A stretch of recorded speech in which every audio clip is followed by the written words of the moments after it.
What is up, everybody? Y'all know I do not get on here making videos like this, and I honestly never thought that I would, but there comes a time and place where you have to. I did a video of No Diddy Bbq here in Atlanta, Georgia, about 4 or 5 days ago, and posted it on my YouTube channel, Pretty Girl Food Review. Do me a favor, by the way, do me a solid and go watch that video. It's only 8 minutes long.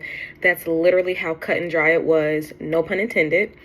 But I did that review, posted it, and the owner had a choice of words for me this morning when I checked my Instagram on this fine Sunday morning. So I'm going to insert it here so that you guys can see it, and you guys will know the business that you're putting money in the pockets of and the owners that you're supporting. I'm going to put it right here.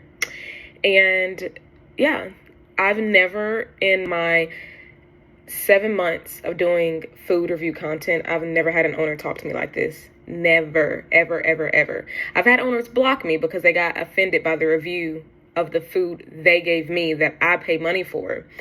But something like this I've never had happen. So I reach out to every business that I work with. I reach out to them, DM them, message them like, hey, would you be open for an interview, blah, blah, whatever. The man was already hesitant. I can include those two, but he was already hesitant to even want to do the interview. That's what makes my content different. I do an interview prior to doing my actual food review. So he was hesitant to do that off rip.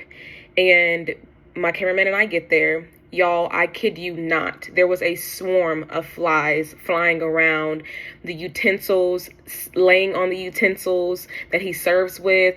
That whole little area over there where he does his pop-up was infested with flies. I kid you not. I had to ask him. For starters, my cameraman asked me, and I'm sharing all this because I want y'all to know that I spared the man. I spared him very much. But my cameraman kept asking me if I even wanted to stay. Did I want to do the review? Did I want to do the interview? I didn't want to do the review, but it's content creation, and the barbecue shop is picking up a little bit of speed right now. So, you know, why not go out and see what they're talking about?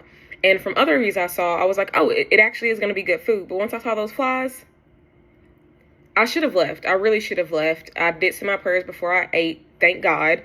But it was bad, y'all. My cameraman could have easily inserted footage in the YouTube video of the flies. I could have inserted it in the short that I posted. I did not. And honestly, I feel a little guilty but I was so bamboozled and mind screwed during the review and the interview. Go watch it. Go watch it. But I was so bamboozled during the food review that I didn't even think to mention the fly portion. I literally asked him about it before we started. I said, why are there so many flies? And he said, well, you know, this area is it just attracts flies. There's flies nowhere else but right here. The drink he was drinking out of, it was an open cup. It had flies sitting on it, flying around it. Like I said, the utensils, I can't remember exactly what was all over it, but definitely the utensils, the using utensils that he serves. So I honestly don't know how he's still in business. It's so unsanitary. It's wild. And his response was, you know, I usually have a candle to keep the flies away, but I don't have it today. He did comp the food. He comped it, which means it was free. That was never going to make me give an embellished review. It was never going to make me say something that wasn't true.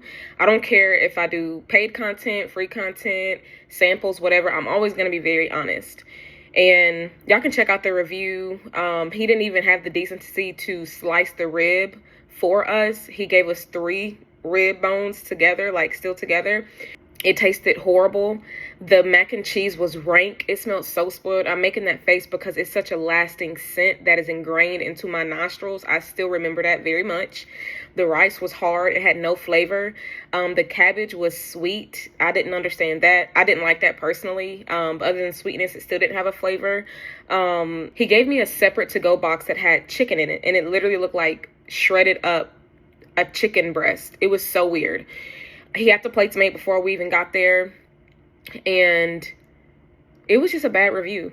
Like, it was literally a bad review. As a business owner, go back to the drawing board, like, or don't agree to do content. Like, I felt when he was already giving pushback and not wanting to do the interview, which was fine. I would have been fine with it, but already giving me pushback about not wanting to do the interview through DM, it was kind of like, this might be a little bit of a red flag. But I trusted the process and I went through with it. You know, in this industry, you just trust the process and you go through with it. You may scrap some content, you may use it, all the things. Then he harassed me. you know, the night of getting home from the review or whatever, he sent 3 messages, separate timing, question marks. There's a reason why you're not responding. It's awkward, bro. At this point, it's literally freaking awkward. You bumped all them gums and you did all that talking during the interview. And he was very cocky, annoyingly cocky. And literally the food was horrible. So I just want y'all to think about that when you're supporting these businesses, specifically this one in particular. And I thank God for making me look like what I look like and my little gaps and all. But thank y'all for watching this, and be on the lookout for the next Pretty Girl Food review. Peace.